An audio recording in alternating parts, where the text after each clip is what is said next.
7 sebab mengapa musibah datang bertubi-tubi. Yang pertama, karena banyaknya maksiat. Surah Yasin ayat 19 yang kita baca setiap hari. Kemalangan-kemalangan terjadi, musibah-musibah terjadi, malapetaka terjadi karena dosa keterlaluan kalian kepada Allah. Yang kedua, karena banyaknya orang berbuat zalim. Dengarkan surah Qasas ayat 59. Kami tidak akan menghancurkan satu daerah kecuali para penduduknya banyak berbuat zalim.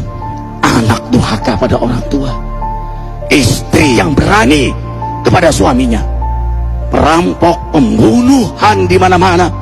Ini mengundang bala bencana. Yang ketiga, mengundang bala bencana karena kelakuan tangan-tangan manusia. Rum 41. Telah tampak kerusakan di daratan dan lautan karena tangan-tangan jahil manusia, agar mereka merasakan akibat perbuatan mereka. Sebagian mereka merasakan akibat perbuatan mereka, agar mereka kembali kepada Allah. Yang keempat, bencana terjadi karena para tokoh melakukan kemaksiatan dan kezaliman.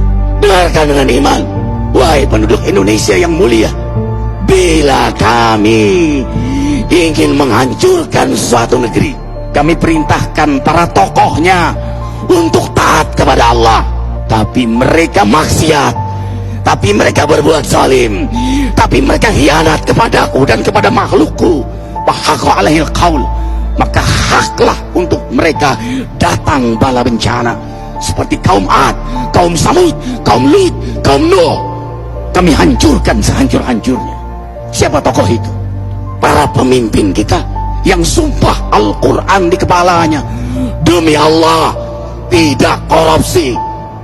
Lalu korupsi. Siapa lagi? Hartawan, orang-orang kaya yang dengan harta berpoya-poya, sombong, maksiat dengan kekayaannya di tengah orang yang banyak menderita. Siapa lagi?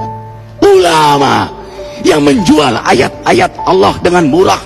Subhanallah. Yang kelima, mengapa bala bencana terjadi? Karena orang-orang soleh, orang-orang baik diam melihat kemaksiatan dan kemungkaran.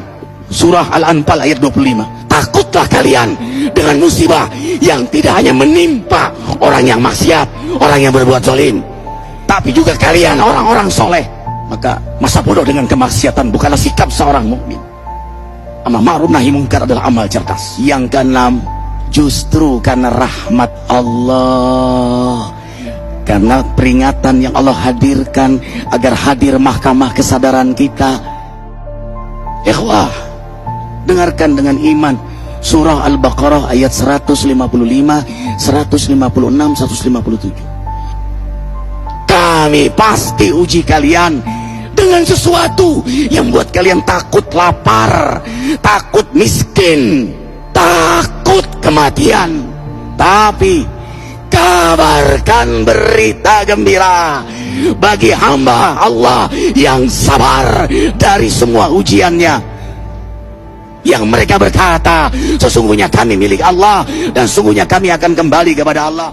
Yang terakhir, yang ketujuh, ada yang nanya, bagaimana yang maksiat yang selamat? Tenang-tenang saja. Yang berbuat zalim malah sukses. Di mana keadilannya? Allah Maha Adil. Dengarkan surah Hud ayat 15-16. Barang siapa mencari kesenangan dunia, lalu dia menghalalkan semua cara, apa kata Allah? Kami beri, tapi di akhirat tidak mendapatkan secuil pun kenikmatan, malah nikmat di dunianya menjadi bahan bakar azab untuk dirinya. Itulah istidrat. Lalu apa sikap kita sekarang? Orang beriman menjadikan peristiwa apapun sebagai jalan untuk mendekatkan dirinya